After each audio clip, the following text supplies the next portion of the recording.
Wolfram has a very interesting statement about the origin of the Grail. He says, the Grail was brought from heaven by the neutral angels. There was the war in heaven between God and Lucifer and the angelic hosts that sided, one group with Lucifer and the other with God. Pair of opposites, good and evil, God and Satan. The Grail was brought down through the middle, the way of the middle, by the neutral angels. What is the Grail representing then? Well, the Grail becomes what can we call it? That which is attained and realized by people who have lived their own lives. So the story, very briefly, is of this, I'm giving it now as Wolfram gives it, but this is just one version. The Grail King was a lovely young man, but he had not earned that position. And the Grail represents the fulfillment of the highest spiritual potentialities of the human consciousness. And he was a lovely young man, and he rode forth from his castle with the war cry, Amor. And as he's riding forth, a Muslim, a pagan warrior, the Mohammedan warrior, comes out of the woods, a knight, and they both level their lances at each other.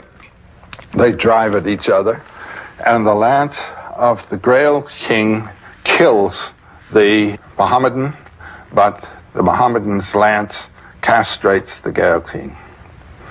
What that means is that the Christian separation of matter and spirit, of the dynamism of life and the spiritual, natural grace and supernatural grace, has really castrated nature.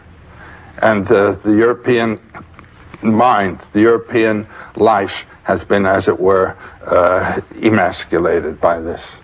The true spirituality, which would have come from this, has been killed. And then, what did the pagan represent? He was a person from the suburbs of Eden. He was regarded as a nature man. And on the head of his lance was written the word Grail.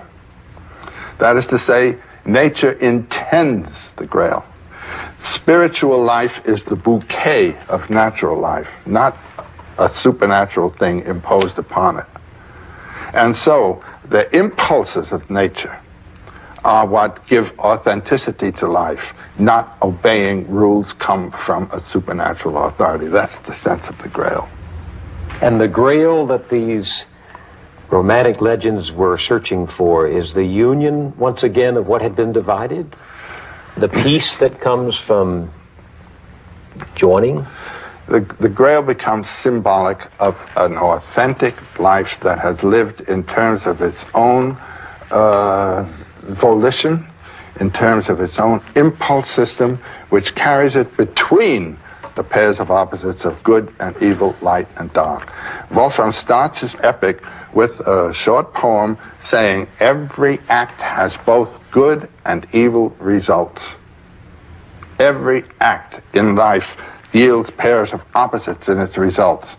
The best we can do is lean toward the light.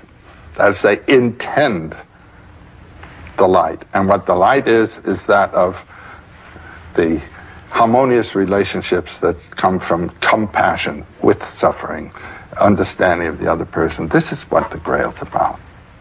When we say God is love, does that have anything to do with romantic love? Does mythology ever link romantic love and God? Well, that's what it did do. Love was a divine visitation, and that's why it was superior to marriage. That was the troubadour idea. If God is love, well then love is God. Okay. There's that wonderful passage in Corinthians by Paul where he says, love beareth all things, endureth all things. Well, that's the same business. Love knows no pain. And yet, one of my favorite stories of mythology is out of Persia, where there's the idea that Lucifer was condemned to hell because he loved God so much. Yeah, that's a basic Muslim idea about Iblis, that's the Muslim name for Satan, being God's greatest lover. Why was Satan thrown into hell? Well, the standard story is that when God created the angels, he told them to bow to none but himself. Then he created man, whom he regarded as a higher form than the angels, and he asked the angels then to serve man. And Satan would not bow to man. Now, this is interpreted in the Christian tradition, as I recall from my boyhood instruction, as being the egotism of Satan. He would not bow to man. Mm-hmm. But in this view, he could not bow to man because of his love for God. He could bow only to God. And then God says, "Get out of my sight." Now, the worst of the pains of hell, insofar as hell has been described, is the absence of the beloved, which is God. So how does Iblis sustain the situation in hell? By the memory of the echo of God's voice when God said, "Go to hell." And I think that's a great sign of love, do you see? Well, it's certainly true in life that the greatest hell one can know is to be separated from the one you love. Yeah.